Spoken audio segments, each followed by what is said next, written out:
प्यारे विद्यार्थियों, आज यह आव्यूह यानी मैट्रिक्स का तीसरा दिन है, जिसमें आज हम लोग पढ़ेंगे टाइप्स ऑफ मैट्रिसेस यानी कि आव्यूह के विभिन्न प्रकार। तो चलिए स्टार्ट करते हैं आज का वीडियो और पढ़ते हैं मैट्रिक्स के विभिन्न प्रकार।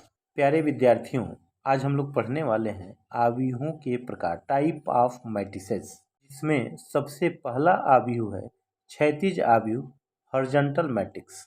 जिस आव्यूह में पंक्तियों की संख्या स्तंभों की संख्या से कम होती है, क्षैतिज आव्यूह कहलाता है। A matrix in which the number of rows is less than the number of column is called the horizontal matrix। यहाँ एक उदाहरण में एक मैट्रिक्स दिया गया है जिसके एलिमेंट हैं 1 2 5 6 3 4 7 8। इसमें 2 पंक्ति तथा 4 स्तंभ हैं। पंक्तियों की संख्या स्तंभों से कम है, इसलिए इस मैट्रिक्स को हम क्षैतिज आव्यूह कहते हैं। विद्यार्थियों, यहाँ हम समझेंगे कि हॉरिजॉन्टल मैट्रिक्स के जो उदाहरण दिए गए हैं, इसको हॉरिजॉन्टल क्यों कहते हैं। पहले एक मैट्रिक्स ये लिखा गया है और इसमें पंक्तियों की संख्या 2 है। यहाँ पे 2 ही पंक्ति दिए गए हैं, जबकि कॉलम की संख्या यहाँ पे 3 है। तो यहाँ पे 2 इज लेस देन 3, इसलिए हॉरिजॉन्टल मैट्रिक्स कहलाएगा। दूसरे उदाहरण में 2 ही पंक्ति हैं, लेकिन स्तंभों की संख्या यहाँ पे 4 है, तो 2 इज लेस देन 4, इसलिए ये भी एक हॉरिजॉन्टल मैट्रिक्स है। और तीसरे एग्जाम्पल में सी एक मैट्रिक्स दिया गया है और इसमें एक पंक्ति है जबकि स्तंभों की संख्या 3 है, तो इसको हम हॉरिजॉन्टल मैट्रिक्स यानी कि क्षैतिज आव्यूह कहेंगे। तो जब भी आर इज लेस देन सी हो, तो ऐसे मैट्रिक्स को हम हॉरिजॉन्टल मैट्रिक्स कहते हैं।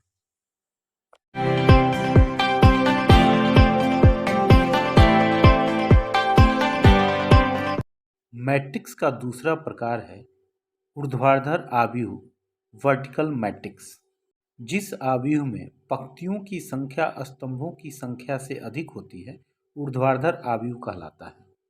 A matrix in which the number of rows is greater than the number of column is called a vertical matrix।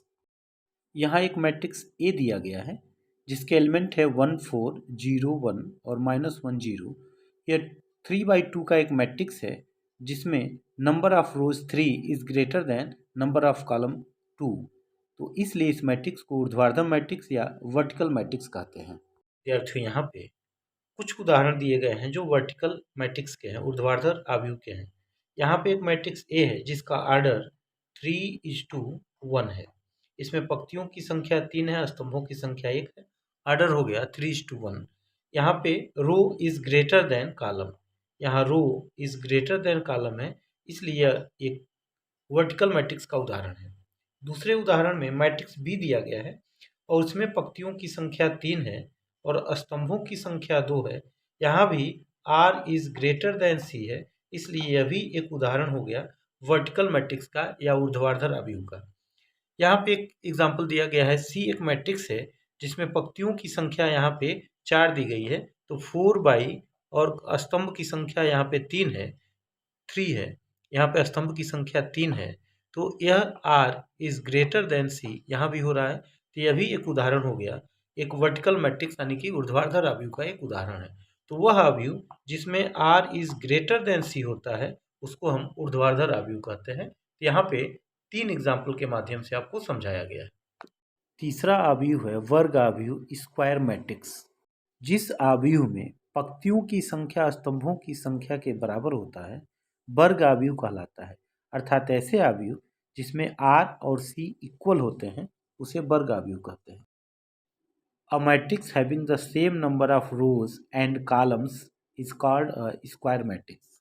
Examples of square matrix। First आव्यूह ए 2/2 का एक मैट्रिक्स है। इसके पंक्तियों की संख्या स्तंभों की संख्या के बराबर है, इसलिए इसे हम स्क्वायर मैट्रिक्स कहते हैं। यहाँ एक मैट्रिक्स बी है जिसका ऑर्डर 3/3 का है, इसलिए इसे भी हम स्क्वायर मैट्रिक्स ही कहेंगे। यहाँ एक तीसरा एग्जाम्पल दिया गया है, एक मैट्रिक्स 4/4 का है। इसमें भी number of rose number of column के इक्वल है, इसलिए इसे भी हम स्क्वायर मैट्रिक्स ही कहेंगे। ये सारे एग्जाम्पल स्क्वायर मैट्रिक्स के दिए गए हैं जिसमें number of rows is equal to number of column है, अर्थात पंक्तियों की संख्या स्तंभों की संख्या जिसमें बराबर होती है उस आव्यूह को हम वर्ग आव्यूह कहते हैं। प्यारे छात्रों, जो चौथा मुख्य आव्यूह पढ़ने वाले हैं हम लोग, वह है पंक्ति आव्यूह या पंक्ति सदिश, रो मैट्रिक्स या रो वेक्टर कहलाता है। जिस आव्यूह में केवल एक पंक्ति होती है उसे पंक्ति आव्यूह या पंक्ति सदिश कहते हैं। A matrix containing only one row is called a row matrix or row vectors।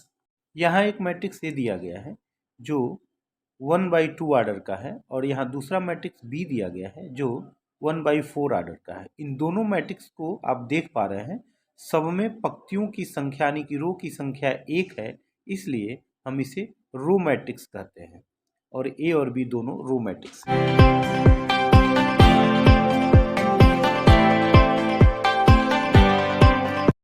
Type of matrix में फिफ्थ है स्तंभ आव्यूह या स्तंभ सदिश, जिसको कॉलम मैट्रिक्स या कॉलम वेक्टर कहते हैं। जिस आव्यूह में केवल एक स्तंभ होता है उसे स्तंभ आव्यूह या स्तंभ सदिश कहते हैं। A matrix having only one column is known as column matrix और कॉलम वेक्टर। यहाँ दिए गए मैट्रिक्स ए में 3 पंक्तियां तथा एक स्तंभ होने के कारण इसे हम स्तंभ आव्यूह कहेंगे। इसका ऑर्डर 3/1 का है। यहाँ एक स्तंभ आव्यूह का जनरल फॉर्म दिया गया है जिसमें n पंक्तियां हैं तथा स्तंभों की संख्या 1 है, तो ऐसे किसी भी आव्यूह को हम स्तंभ आव्यूह कहते हैं जिसमें एक ही कॉलम दिया गया हो। आगे कुछ और मैट्रिक्स को डिफाइन करने से पहले हम यह समझ लेते हैं कि मुख्य विकर्ण क्या होता है। वर्ग आव्यूह ए आई जे के वे अवयव जिनके लिए i = j है विकर्ण अवयव कहलाते हैं। इन अवयवों के अनुदिश रेखा को मुख्य विकर्ण कहते हैं। यहाँ उदाहरण में 3/3 का एक वर्ग आव्यूह दिया गया है जिसमें a11 की वैल्यू 5 है, a22 की वैल्यू 7 है और a33 की वैल्यू 6 है। इन अवयवों को मिलाने वाली रेखा को हम मुख्य विकर्ण कहते हैं। चित्र में यह रेड कलर से दिखाया गया है। टाइप ऑफ आव्यूह में छठवां है शून्य या रिक्त आव्यूह, जीरो या नल मैट्रिक्स। ऐसा आव्यूह जिसका प्रत्येक अवयव शून्य होता है शून्य या रिक्त आव्यूह कहलाता है। A matrix each of whose element is zero is called a zero matrix। यहाँ उदाहरण में एक मैट्रिक्स O दिखाया गया है जो 1/3 का है और इसके सभी एलिमेंट जीरो हैं, इसलिए इसे हम जीरो मैट्रिक्स कहेंगे। यहाँ 3/3 का एक स्क्वायर मैट्रिक्स है और इसके प्रत्येक एलिमेंट शून्य है, इसलिए इसको भी हम शून्य या रिक्त या नल मैट्रिक्स कहते हैं। प्यारे विद्यार्थियों, जो सातवां मुख्य आव्यूह है इकाई या तत्समक आव्यूह है यूनिट और आइडेंटिटी मैट्रिक्स। एक ऐसा वर्ग आव्यूह जिसके मुख्य विकर्ण का प्रत्येक अवयव एक हो और शेष सभी अवयव शून्य होते हैं इकाई या तत्समक आव्यूह कहलाता है। इसे I से प्रदर्शित करते हैं। All the identity matrix is a square matrix in which all the elements of principal diagonal are 1 and all the other elements are 0. It is denoted by I। यहाँ दो उदाहरण दिए गए हैं। फर्स्ट एग्जाम्पल्स में 2/2 का एक आइडेंटिटी मैट्रिक्स है और सेकेंड एग्जाम्पल में 3/3 का एक आइडेंटिटी मैट्रिक्स है। इन दोनों के डायगोनल एलिमेंट 1 1 है, बाकी एलिमेंट शून्य है, इसलिए हम इसको आइडेंटिटी या तत्समक आव्यूह कहते हैं। आठवां विकर्ण आव्यूह या डायगोनल मैट्रिक्स। एक ऐसा वर्ग आव्यूह जिसके मुख्य विकर्ण के अवयवों के अतिरिक्त से सभी अवयव शून्य होते हैं विकर्ण आव्यूह कहलाता है।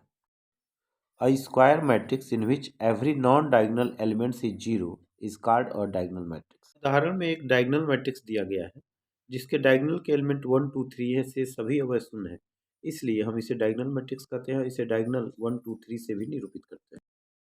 नौवां महत्वपूर्ण आव्यूह है अदिश आव्यूह या स्केलर मैट्रिक्स। एक ऐसा विकर्ण आव्यूह जिसके सभी विकर्ण अवयव समान होते हैं अदिश आव्यूह कहलाता है। A diagonal matrix in which all the diagonal elements are equal is called a scalar matrix। यहाँ एक विकर्ण आव्यूह A दिया गया है जिसके डायगोनल के सभी एलिमेंट इक्वल हैं, इसलिए हम इसे अदिश आव्यूह या स्केलर मैट्रिक्स कहते हैं। 10वां आव्यूह है ऊपरी त्रिभुजीय आव्यूह या अपर ट्रायंगुलर मैट्रिक्स। एक ऐसा वर्ग आव्यूह जिसके मुख्य विकर्ण के नीचे के सभी अवयव शून्य होते हैं ऊपरी त्रिभुजीय आव्यूह कहलाता है। The upper triangular matrix has all the elements below the main diagonal as zero। यहाँ एक मैट्रिक्स ए दिया गया है जिसके डायगोनल के सभी नीचे के एलिमेंट शून्य हैं, तो ऐसे मैट्रिक्स को हम अपर ट्रायंगुलर मैट्रिक्स या ऊपरी त्रिभुजीय आव्यूह कहते हैं। 11वां आव्यूह है निम्न त्रिभुजीय आव्यूह या लोअर ट्रायंगुलर मैट्रिक्स। एक ऐसा वर्ग आव्यूह जिसके मुख्य विकर्ण के ऊपर के सभी अवयव शून्य होते हैं निम्न त्रिभुजीय आव्यूह कहलाता है। The square matrix which has element above the main diagonal as zero is called a lower triangular matrix। यहाँ एक स्क्वायर मैट्रिक्स ये दिया गया है जिसके मेन डायगोनल के ऊपर के सभी एलिमेंट शून्य हैं, इसलिए इसे हम निम्न त्रिभुजी आव्यूह या लोअर ट्रेंगुलर मैट्रिक्स कहते हैं। पूरा वीडियो देखने के लिए बहुत बहुत धन्यवाद। Thanks for watching.